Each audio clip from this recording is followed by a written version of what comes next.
புராணங்களில் வரும் புராணா என்பதன் பொருள் முற்காலத்தில் நடந்தது என்பதாகும். புராணங்களை வேதங்களின் கண்ணாடி என்று சொல்லலாம். அந்த காலத்தில் 18 புராணங்களும் சமஸ்கிருதத்தில்தான் இருந்தது. இந்த 18 புராணங்களில் ஒன்றான கந்த புராணத்தை கச்சியப்ப சிவாச்சாரியார் தமிழில் எழுதினார். இவர் கிபி 12ஆம் நூற்றாண்டில் காஞ்சிபுரத்தில் வாழ்ந்தவர். புராணங்களில் ஒன்றான ஸ்கந்த புராணத்தில் உள்ள சங்கர சங்கிதையின் ஒரு பகுதிதான் 7 காண்டங்களை உடைய சிவரகசிய கண்டம். அதிலிருந்துதான் கச்சியப்ப சிவாச்சாரியார் தமிழில் கந்த புராணம் என்னும் நூலை இயற்றினார். வடமொழி தென்மொழி என இரு மொழிகளிலும் வல்லவராக இருந்த கச்சியப்பரின் கனவில் முருகன் தோன்றி தமிழர்கள் கந்த புராணத்தின் பெருமையை தமிழில் படித்து ஆனந்திக்கும் வண்ணம் இந்த புராணத்தை இயற்ற ஆணையிட்டார். தன்னால் முடியுமா என்று தயங்கிய கச்சியப்ப சிவாச்சாரியாருக்கு கந்தபுராணத்தின் முதல் அடியான திகட சக்கரம் செம்முகம் ஐந்துளான் என்னும் பதங்களை அசரீரியாக முருகப்பெருமானே எடுத்துக் கொடுத்தாராம். திகட சக்கரம் என்றால் திகழ் தசக்கரம் என்று பொருள்.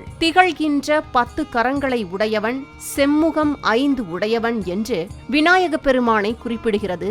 For more information, watch the full video, link in description.